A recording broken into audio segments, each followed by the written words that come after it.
Good news for Kenya's economy. We're seeing much stronger growth coming through, 5.4% in the second quarter, and really boosted by agriculture and also manufacturing. Yeah, it's been a very good year for Kenya. I mean, over the year we've had the promulgation of a constitution. Now we've had good rains, we've had good weather.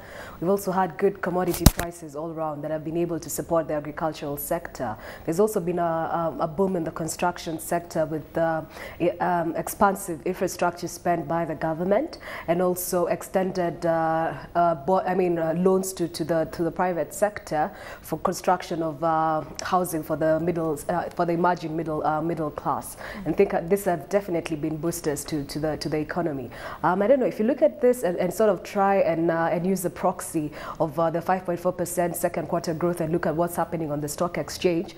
Yes, the Nairobi Stock Exchange does look very expensive, trading at slightly over 14 times historical PE. But if you look at the earnings that is actually coming in, we're forecasting banks to do at least 42% year-on-year growth. So it's definitely going to have a market that's doing 30% year-on-year growth in terms of earnings. And by the end of the year, the pricing of the pricing of the stock exchange is definitely validated on the back of the strong earnings growth. Well, obviously you're alluding to the fact that we saw Goldman Sachs saying that the NSE is the seventh most expensive frontier market, and purely because the NSE 20 has gained around 40% year to date. We're seeing much softer gains for the NSE in Nigeria and for Egypt as well.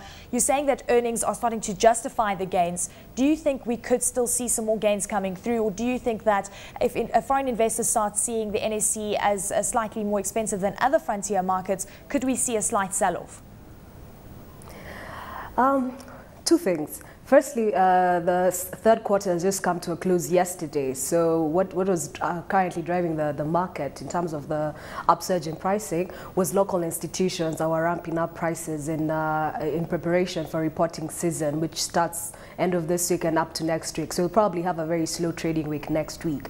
But I think there'll sort of be a last push towards the end of the quarter in October, and this will definitely be cemented by the strong earnings that are going to be coming through from the financial institutions. We expect KCB and Equity Bank to start reporting anytime in 2 weeks from now. So I think the upsurge in earnings from this the financial sector, which normally acts as a proxy for what would actually happen in the other sectors, will definitely be able to drive it up about 10 percentage points between now and the year end. But I think it will be much slower increment in terms of the prices. But in terms of volume, I think at the beginning of the year, the split between the foreign and the local was in favor for the foreign markets. But because of the increased liquidity in the local market, we have most of the local funds actually coming in on a day-to-day basis, because it's either they put their cash in the stock exchange, which is going to earn them at least 40% return from year to date on a year-to-date basis, or put it in the T-bills, which is earning them like about 2.2% on the 182-day bill. Well, Mbithe, would you say I think that the odds are in favor? Yeah. Well, would you say that it's a bit too late to head into the NSE 20 to buy up stocks in Nairobi, purely because we've seen year-to-date gains sitting at 40%, and some investors that I've spoken to this week say that if you know the NSE quite well, then we know that at the close of the third quarter we start seeing a little bit of a sell-off, then we see a little bit of a rally, and then when we head into December, things kind of taper off, and many say that we could see the NSE 20 sort of oscillate on that 4,600 level. So perhaps not really a good idea to head into the NSE 20 at this point?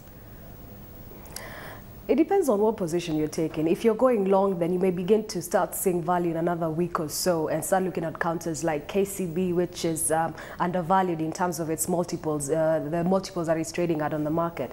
It's trading about 1.3 times 2011 book, which is about 40% discount to its peers on the stock exchange. But if you're going in on a short-term basis, 2 to 3 months to report your full year returns, then it's probably not the right time for you to get on board, because you probably won't do anything beyond 10% return for the final quarter of this year.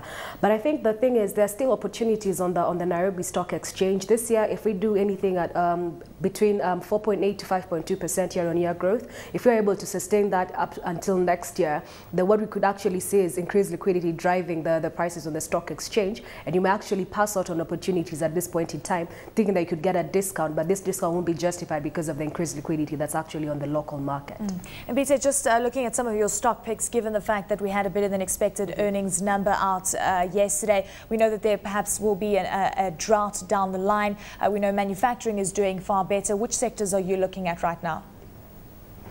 Financial is always the best sector that we actually look into.